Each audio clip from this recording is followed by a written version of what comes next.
Hello అందరికీ. మీలో ఎంతమందికి గులాబ్ జామ్ అంటే ఇష్టము? నాకైతే చాలా ఇష్టము.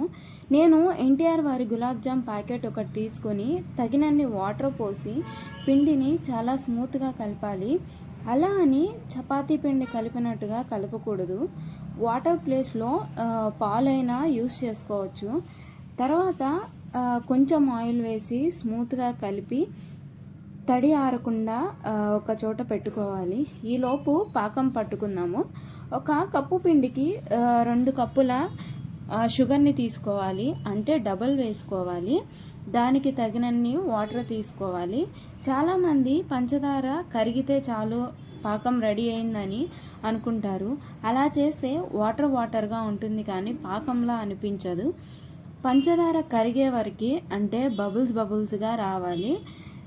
ఆ స్టేజ్లో స్టవ్ ఆపేసుకోవచ్చు. మేము చిన్నప్పుడు ఈ గులాబ్ జాముల్ని ప్యాకెట్ 5 రూపీస్కి కొనేవాళ్ళము. ఒక గులాబ్ జాము అందులో కొంచెం పాకంతో వచ్చేవి. మీలో ఎంతమంది తిన్నారో కమెంట్ చేయండి. అలానే ఈలోపు పిండిని చిన్న చిన్న బబుల్స్ లాగా లడ్డూలాగా చేసుకోవాలి. ఎందుకంటే అవి చిన్న సైజులోనే చేయండి, ఎందుకంటే నూనెలో వేశాక వాటి సైజ్ కొంచెం పెరుగుతుంది. అలానే పాకంలో వేశాక కూడా ఇంకొంచెం సైజ్ అనేది పెరుగుతుంది. మనం చిన్న సైజులో చేస్తే ఫైనల్గా మనం అనుకున్న సైజు గులాబ్ జాములు అయితే వచ్చేస్తాయి. ఈలోపు ఒక కడాయి తీసుకొని అందులో ఆయిల్ వేసి హీట్ అయ్యే వరకు ఉంచాము. చూసారా, మేమైతే ఏ క్రాక్స్ లేకుండా స్మూత్గా ఇన్ని గులాబ్ జాములు అయితే చేసుకున్నాము.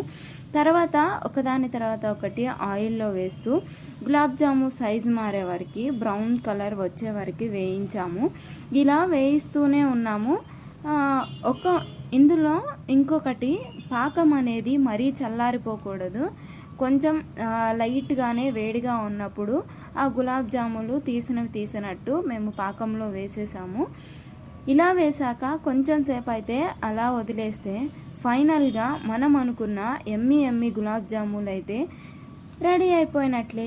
ఈ ప్రాసెస్ మీకు నచ్చిందా? అయితే మీరు కూడా ట్రై చేసి మీకు ఎలా వచ్చిందో కామెంట్ చేయండి.